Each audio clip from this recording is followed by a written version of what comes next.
I'm Josh. I'm the general manager down here at Gov. Don't hesitate to come on down to East Point at 22121 Graduate Avenue, 586-443-2274. Come on into Gubby's. I'm waiting for you.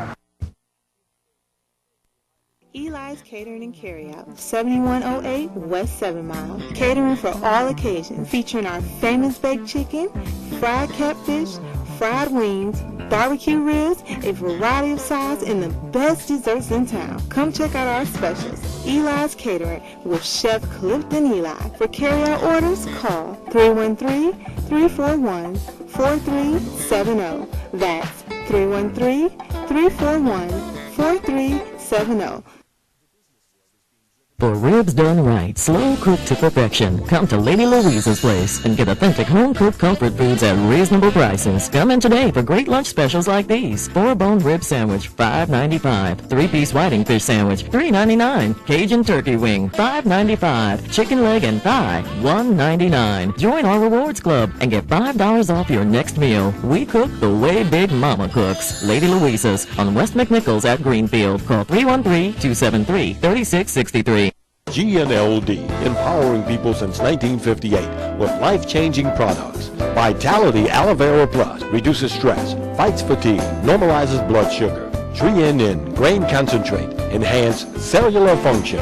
Full Motion renews and repairs cartilage in joints for comfort. For more information, call the ESIM team. Independent GNLD distributors at 313-408-6489. 313-408-6489. GNLD. Computers for only $200? That's right. Computers for only $200. Let All About Technology get you started. Get a computer for only $200. And don't forget, if you need any assistance or computer help on your existing computer, we can help.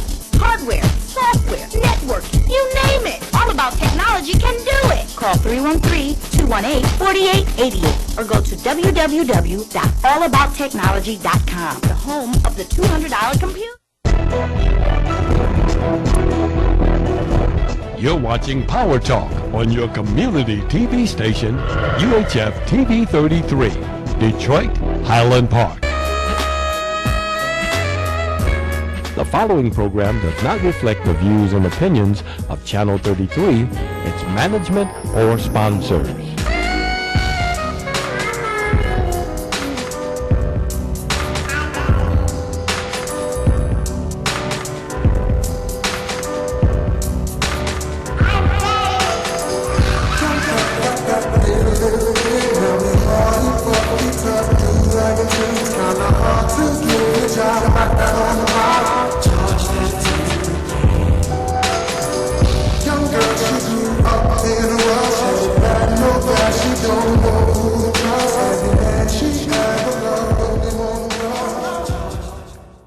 Welcome to Expose Under the Sun. I am Sharon Dumas. I'm president and founder of Full and Fabulous and your host for today.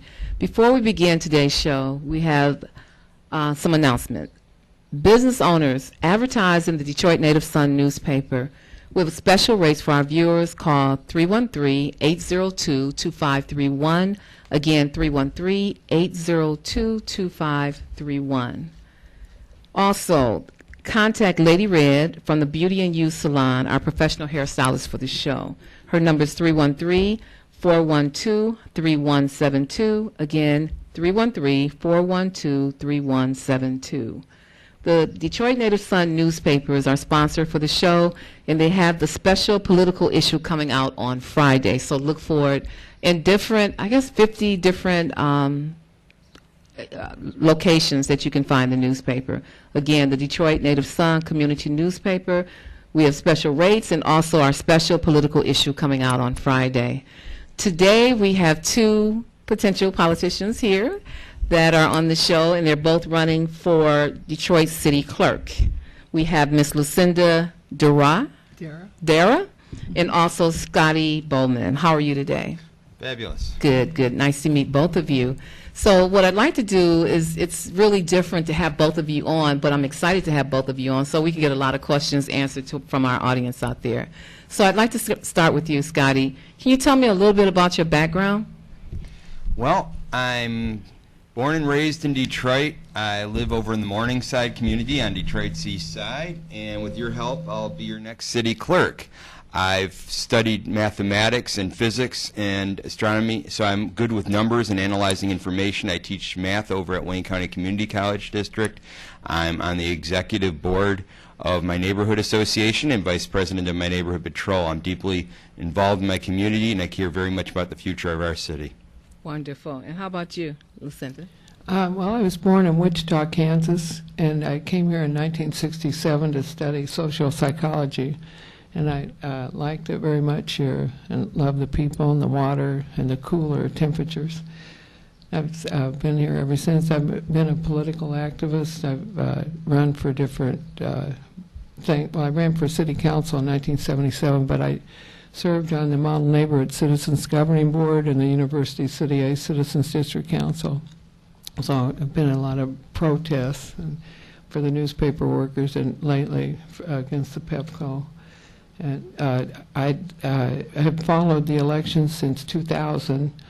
I've been concerned about election fraud ever since Bush started stealing the elections, and I think we still have to be careful because we have digital machines now. When you have 30% of the oval that has to be filled in instead of Connect the Arrow, which was an analog machine. So even though we probably had fraud even with the analog machines, they had to work harder to steal the election than they do now. Right, right. So you're going to be a good watchdog for that, huh? Right, Got it. as long as I could see. Scotty, tell me, why did you want to run for city clerk? Why is that important to you? Well, you know, I was looking at the city website trying to find information about past elections, information for people who want to put proposals on the ballot or candidates who want to get people want to become candidates.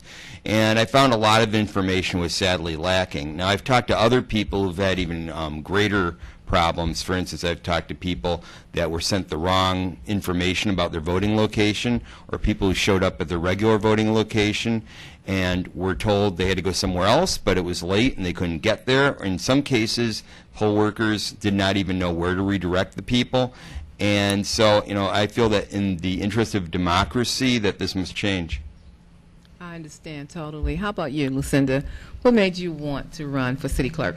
Well, I've been interested, as I say, in politics, and 8 years ago I remember asking Janice what she would do if she got elected, and I felt that she was put up there by some machine because she gave me not a very informative answer, saying we're just going to shorten the voting, make it easier to vote by not having to sign our name, address, and our birth date, which I consider that's not going to slow it down, and it helps prevent fraud.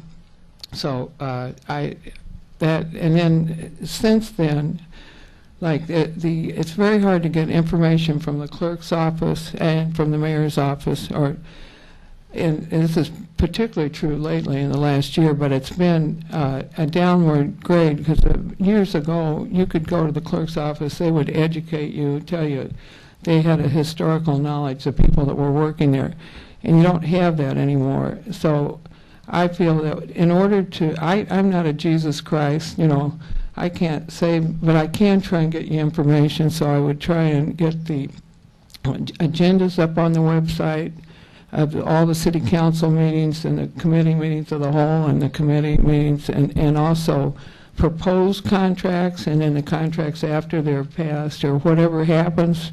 There should be a summary right away about what's happened, and then have an official archived minutes of these meetings put up on the website where people can access information and get involved. Because if we don't get people involved in their government, we won't have good government. But if we can get there, I've ordered a book, but I'm still waiting for it. But it's, I think, Digital Democracy, and they really use the internet in this town in California. I think we can do the same thing, and people, when they get involved, will have some good government, good results. Great. And if anyone out there has a question for either one of our candidates, you can call 313-868-0342, 313-868-0351, or 313-868-4336. All right, Mr. Boman, can you tell me what would You know, education, I think voter education is so very important. And the election that's coming up, what do you feel is most important for voters to know in order to make good choices when they're voting? Well, I think they need to know, if they're voting on a proposal, they need to know what it actually says. I never vote on a proposal without actually reading it. And if something is too, let's say, too lengthy to a point where it actually seems designed to confuse, where the information is not only long but perhaps not clearly organized, I become distrustful of it, and usually if I'm in doubt, I'll vote against it. But candidates know where they stand on the issues that you care about.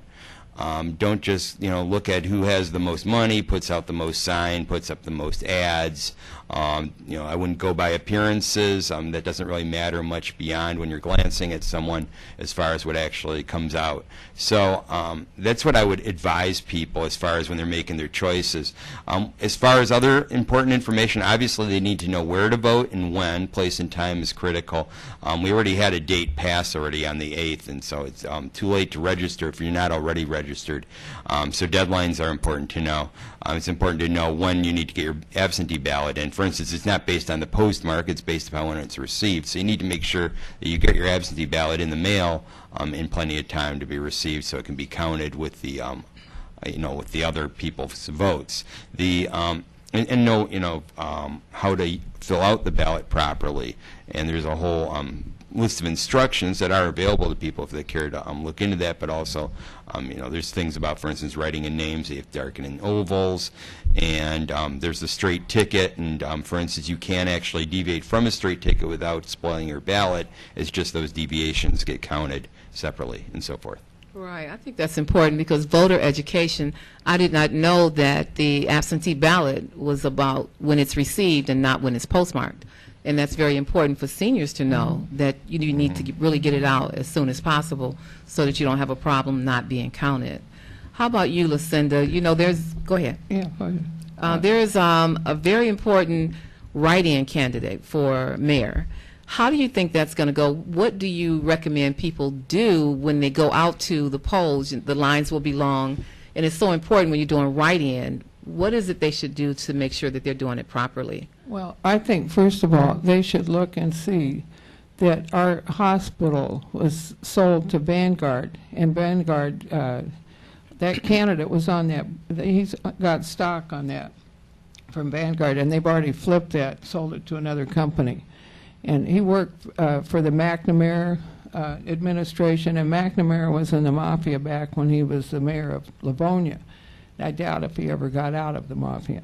So I question whether, I think that that's the problem with Detroit to a large extent, is that not the leaders, but the people behind the leaders that put the leaders there and then get the big contracts from the city. So I would encourage people, don't worry about learning how to write in unless you want to write my name in. Now you slid that one in, right? I used to say, vote for Crystal Crittenden, but if you just have to vote white, I'm all right. All right. But also, I just want to mention that oval. If you don't fill in 30% of the oval or more, that machine won't count your vote. That's the digital machine. Before, when we had connected arrow, so that discriminates against older people that have never had those tests where they had to fill in the oval. So that's one thing to be aware of. You got to do 30%. And you don't have to rush that fast to send your absentee ballot in. If you're not sure, take your time. There's no candidate in District 6 for police commissioner. So anybody out there in District 6, now Steve Fisher started to get his petitions, and then I met him, I was talking to him in Clark Park. He said his wife went out and stopped the police from abusing somebody. I said, wow, that's just what I do in my neighborhood. I stop them from violating the rights of these young drug dealers. And so I would encourage you to go over to the Election Commission and get the list of candidates, and where if you don't like anybody that's running for police commissioner, it doesn't pay, but it's very important because they're trying to swallow our police departments up into these big federal police Lucinda, we have a question. So we have a caller. Okay. Go ahead, caller. Oh, yes. This Mike Dugan situation, that cost the city some money in court in defending that. and that was a clerk's, city clerk error that happened. What would the candidates do to prevent something like this from happening in the future and wasting city resources? Mr. Boman, you want to go first? Oh, yes. I've even posted a little bit of a commentary about that on my website. Thank you, caller. Excuse me. Go ahead. What I would, first of all, we need to have proper procedures in advance of a situation like this arising. And when I handed in, for instance, my petitions, there's a little checklist, and you go down the list and make sure you meet all these things on the checklist. What was not on the checklist was the 1-year residency requirement. Furthermore, Mr. Duggan at least says that he had been showing, pointing out to the person at the clerk's office what date he had been registered to vote on, and asked if that was a problem, was told that it was not. So the appropriate thing for the clerk or the clerk's staff to do would simply to be not accept invalid filings. If he had shown up and I had been clerk at the time, my staff would have informed him that they would not accept those petitions because he was not eligible because he had not completed a full year since he registered to vote. And what would follow from that is that he would have still had the opportunity to show up later with those very same petitions and been able to have a valid filing. But because of misguidance by the clerk's staff and also because of his own overconfidence that somehow his interesting interpretation of the charter was correct, we ended up having a lot of expense, both for the candidate and for us, the taxpayers. Okay. Lucinda, would you like to answer that? Well, I will just further add, when Dieta filed, she got a letter back saying 10 days, I guess, after she filed, that she had enough with 503 good signatures out of the 560 or whatever she had, and that she would be, her name would go on the ballot. Well, they should have put, but this is afterthought, I suggested, and it's that they put that your name will be on the ballot subject to the fact that somebody can challenge you for 7 days from the filing deadline. After the filing deadline, they got 7 days to challenge, so that this, she might have turned in the rest of her, or kept getting signatures. I know I turned mine in on Monday, and then I went out, got some more, turned them in Tuesday morning, and then went and get some more for me and Kathy Montgomery, and turned them in some more, because I knew that there'd be a lot of bad ones, you know, that wouldn't work. So, but I think that that's, there has been a lack of training for many years, where they really, the people at the top should be training all their staff, and they should know every law that we know, and because that's their job, and that's, you know, that's their area, should be their area of expertise.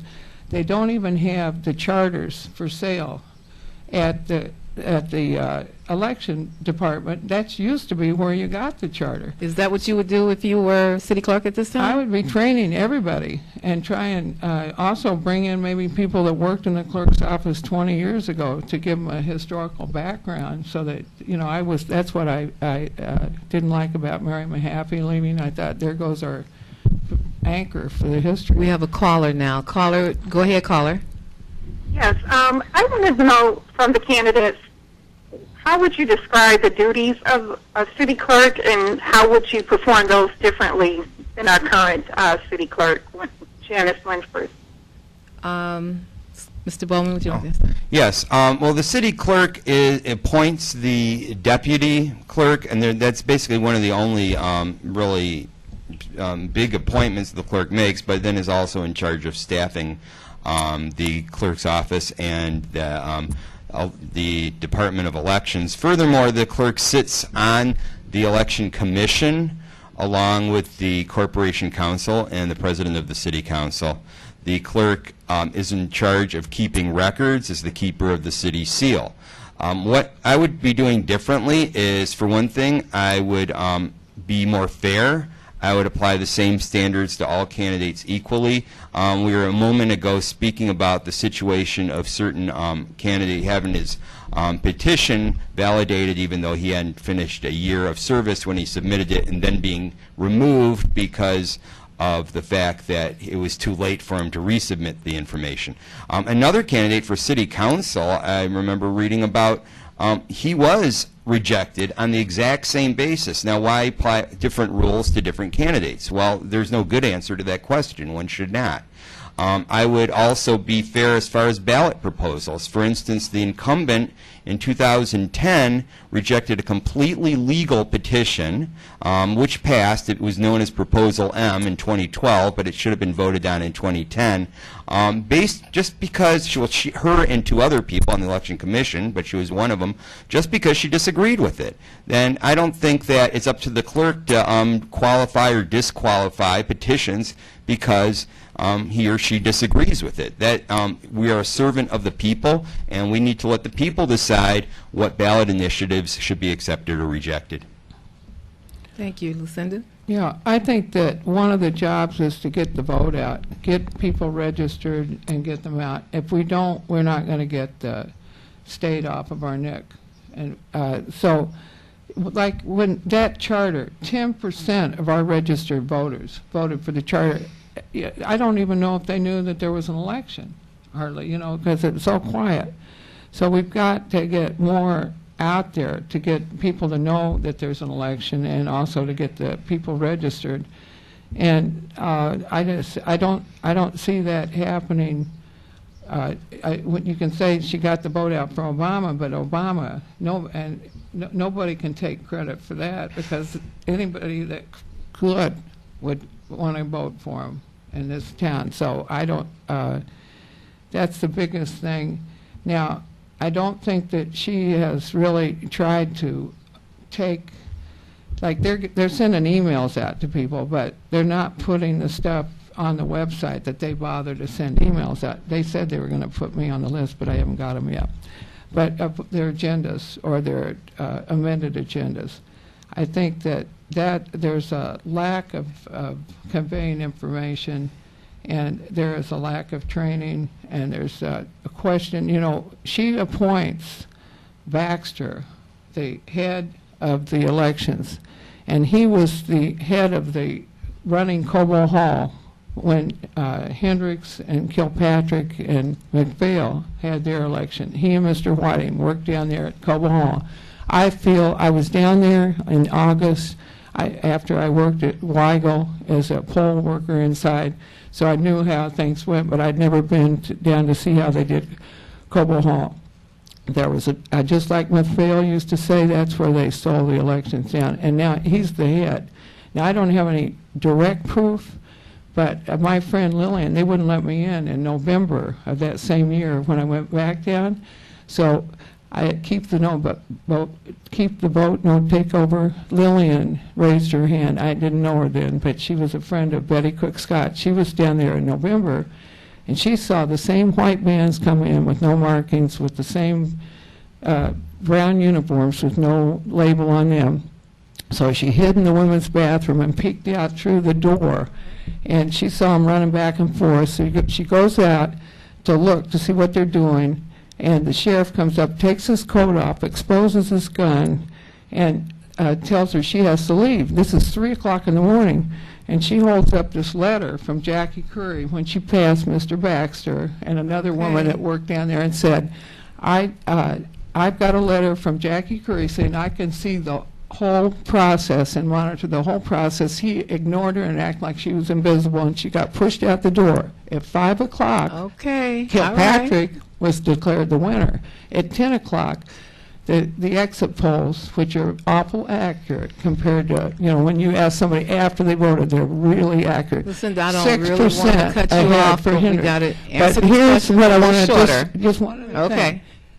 Those two choices were lousy.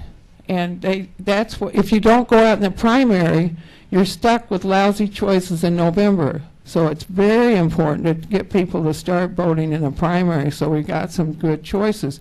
And we got a better chance. We got, 4 candidates that are better than the incumbent for city clerk. Okay, so let me ask this question. Thank you. This question, it leads from your conversation. What about promoting the election? I noticed that the billboards now doesn't have a photo, where I'm accustomed to seeing a photo of the city clerk. what would you do different to promote the election, since it's so important, especially in the primaries, as you said? What can we do to really let people know that the primaries are coming up, because a lot of people don't know, and really to motivate them to get out there and vote? First of all, I'm glad you mentioned the absence of the incumbent's picture on the billboard, because what's interesting is, of course, in the past, there always was, they were often more promotional of her. And I had made that one of my big points when I first initiated my campaign, and on my website, I was, and in my press release, I was emphasizing my intent to not use city materials such as the election newsletter and billboards as a way of promoting myself as as an individual, because that essentially was a form of campaigning, and it was a form of campaigning that no other candidate was able to have. The billboards now don't have her on there, and I'd like to take credit for that. Now, I'm sure she would say that she thought of this totally on her own, and there would be nothing further on that. But I can cite another example more recently where she had put over a week after Mike Duggan had been, or maybe it was just about a week after Mike Duggan had been removed from the ballot on appeal, and he conceded that was it, that his name was not going to be on the primary ballot, and he hadn't even planned a write-in run yet.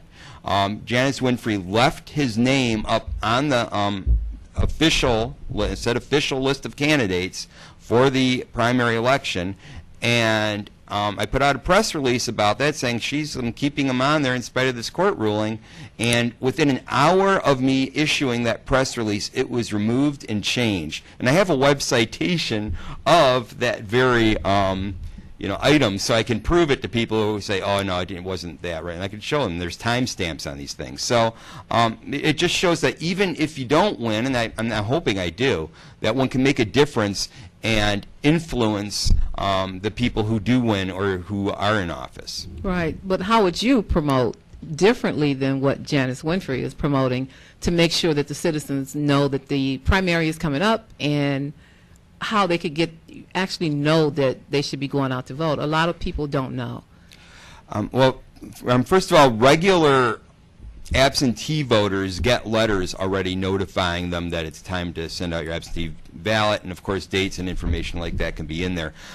Billboards are a somewhat effective form of advertising. However, they're also a very expensive form of advertising, and currently we're in a deep financial crisis, and we need to be careful on how we spend. And for instance, a little while back, I think it was maybe in the previous election cycle, the incumbent had complained that she may not be able to have the election because her budget wasn't large enough. Now, that being able to just get what you want or believe you need is not really an option anymore. We don't even have really any control over that. So it's important to be able to economize, and I would think maybe internet advertising would be more cost effective. Okay. Now, it would mainly reach younger voters, but again, the more mature voters who will usually be getting mailings because they're potential absentee voters. Okay. So they'll already be informed about that information through the snail mail. Okay, thank you so much. Let me have you give your contact information. We only have about a minute left, and we have a caller.